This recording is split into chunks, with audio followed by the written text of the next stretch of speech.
जय हिंद दोस्तों, स्वागत है आप सभी का अपने यूट्यूब चैनल पर।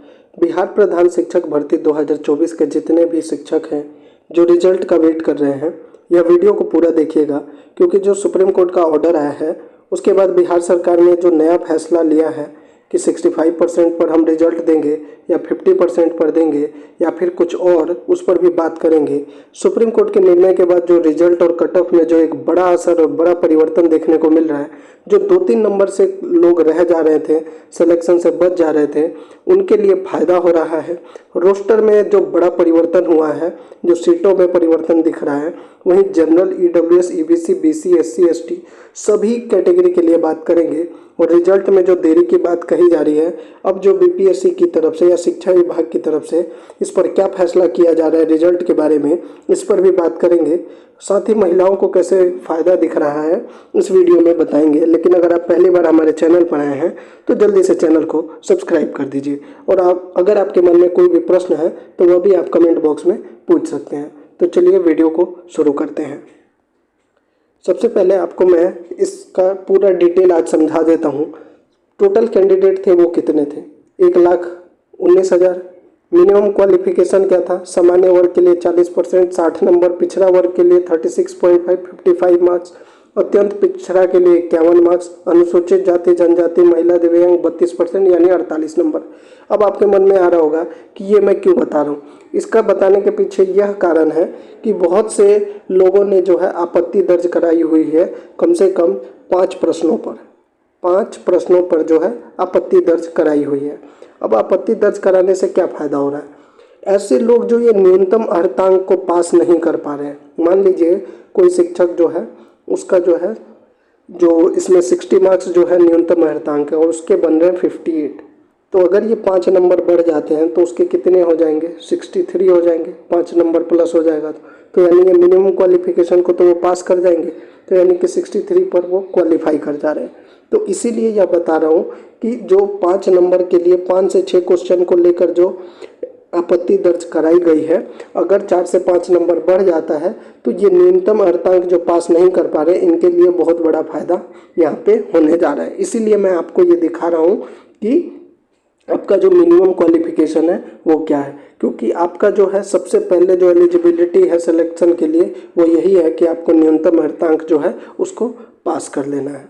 अब बात कर लेते हैं जो सबसे ज़्यादा प्रश्न जो है, हमने एक क्वेश्चन पूछा था कि प्रधान शिक्षक भर्ती का आंसर की जब जारी हुआ था उसके बाद आपके मार्क्स कम हो रहे हैं या बढ़ रहे हैं? इसमें लगभग 939 कम हो रहे हैं 85% लोग बोले हैं और बढ़ रहे हैं 15%। अब देखिए ये आपको क्यों बता रहा हूँ, क्योंकि इन्हीं सब चीज़ों को देखकर जो है वो कट ऑफ तैयार किया जाता है। और अब जो सुप्रीम कोर्ट का डिसीजन आया है कि जो पटना हाई कोर्ट ने जो डिसीजन दिया था 65% आरक्षण को रद्द करने के लिए, तो वो उसको स्टे करने से सुप्रीम कोर्ट ने रोक लगा दिया। अब इस पर बिहार सरकार आगे क्या कर रही है? जैसा कि कल हमने देखा कि बिहार सरकार के एक मंत्री ने कहा कि हम तो जो है इस आरक्षण को देने के पक्ष में है, यानी कि वो कह रहे हैं कि वो 65% आरक्षण ही रखेंगे। तो अब जब सुप्रीम कोर्ट ने मना कर दिया कि हम इस पर स्टे नहीं लगाएंगे, हाई कोर्ट ने ऑलरेडी रद्द कर दिया है, तो फिर बिहार सरकार कैसे दे सकती है इस पर फैसला, उसके बारे में बात करेंगे। तो बिहार सरकार ने क्या किया है कि बिहार सरकार जो है वो केंद्र सरकार पर यह दबाव बना रही है कि वो जो है इसको जो आरक्षण कानून है इसको जो है 9th शेड्यूल जो संविधान की 9वीं अनुसूची है उसमें शामिल करने के लिए केंद्र सरकार पर जो है वो दबाव बनाया जा रहा है बिहार सरकार की तरफ से, ताकि अगर यह जो आरक्षण कानून है ये 9th शेड्यूल में शामिल हो जाता है तो फिर इस पर जो है सुप्रीम कोर्ट के फैसले का असर नहीं पड़ेगा। तो इसीलिए अब बिहार सरकार कह रही है कि हम तो इसको आरक्षण को देने के पक्ष में हैं, इसलिए हम इसको 9th शेड्यूल में शामिल करने की बात कर रहे हैं। अब जो मार्क्स 2-3 नंबर जिसके कम पड़ जा रहे थे, लेकिन अभी तक क्या है कि 50% आरक्षण के हिसाब से रिजल्ट देना पड़ेगा, यही बोला गया है। तो अगर 50% आरक्षण के हिसाब से जो रिजल्ट देने की बात कही जा रही है, तो जो मार्क्स के बाद कट ऑफ बन रहा है उस पर बात कर लेते हैं। तो देखिए आपका जो एक्सपेक्टेड कट ऑफ था कि जनरल में मेल कैटेगरी के लिए कितना 69 to 74, अगर आपका 72 के अराउंड भी है जनरल में तो आपके बहुत अच्छे चांस हैं, क्योंकि आप देख सकते हैं कि ऑलरेडी जो है इसमें जो है जनरल की सीटें बढ़ रही हैं। अगर ये 50% आरक्षण का मामला जो है इसी पर रिजल्ट दिया जा रहा है, तो जो कि अभी तक यही होता दिख रहा है कि 50% रिजर्वेशन पर ही रिजल्ट दिया जाएगा।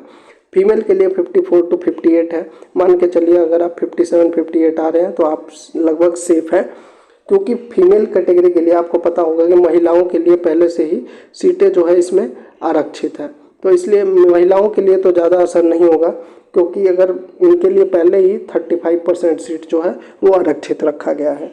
वहीं EWS में अगर मेल कैटेगरी की बात करें तो 63 to 67, वहीं अगर EWS में फीमेल की बात करें 51 to 54, वहीं अगर EBC में मेल कैटेगरी की बात किया जाए तो इनका जो है 59 to 62 के अराउंड बन रहा है।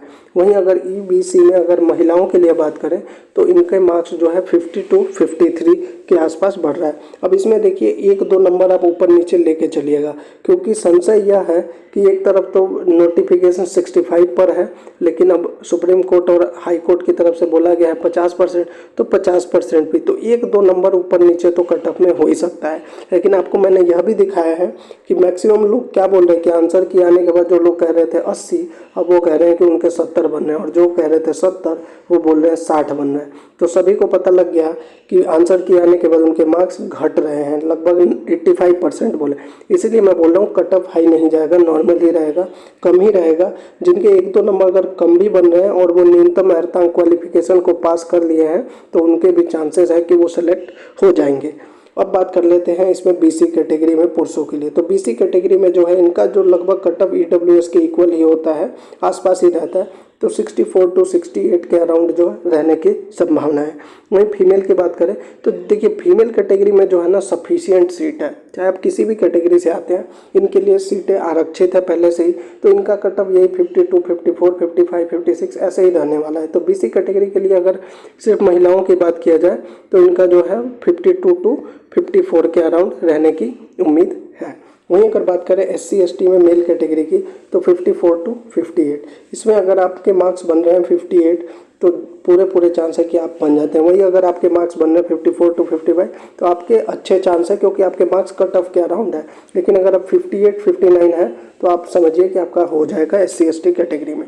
वहीं अगर SC ST कैटेगरी की महिलाओं की बात करें तो इनका 49 to 53 के अराउंड कट ऑफ बन रहा है। वहीं अगर PH कैटेगरी की बात करें तो PH कैटेगरी में जो है वो 50 to 54 के बीच में रहने की संभावना है, ये हम पुरुषों की बात कर रहे हैं। वहीं महिलाओं की बात करें तो 48 to 52 के बीच में है। तो ये है एक्सपेक्टेड कट ऑफ जो मैंने आपको बताया। यह किस लिए बता रहा हूँ, 50% रिजर्वेशन के हिसाब से। फिर से बता देता हूँ, अगर 1-2 नंबर आपके कम ऊपर नीचे हो भी रहे तब भी आपके पूरे उम्मीद है। बस शर्त यह है कि आप जो क्वालिफिकेशन नंबर जो है, क्वालिफाइंग नंबर जो न्यूनतम अर्हतांक है, ये इसको आपने एलिजिबिलिटी कर ली। इसीलिए आज मैंने यह फिर से दिखा दिया कि देखिए सीटें जो है वो पर्याप्त है। 1,19,000 जो अभ्यर्थी हैं, 40,000 के आसपास सीटें हैं, यानी एक सीट पर सिर्फ 3 लोग हैं। और इसमें भी 50% तो वो लोग हैं जो सिर्फ यह सोचकर एग्ज़ाम दिए हैं कि चलिए एक बार ट्राई कर लेते हैं। इनमें से बहुत कम लोग हैं जिन्होंने अच्छे से तैयारी किया है। तो अगर आप न्यूनतम अर्हतांक मिनिमम क्वालिफिकेशन पास करते हैं, 2-4 नंबर ऊपर है, तो आपका सिलेक्शन होने का पूरा चांस है।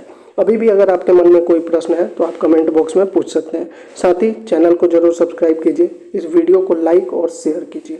जय हिंद।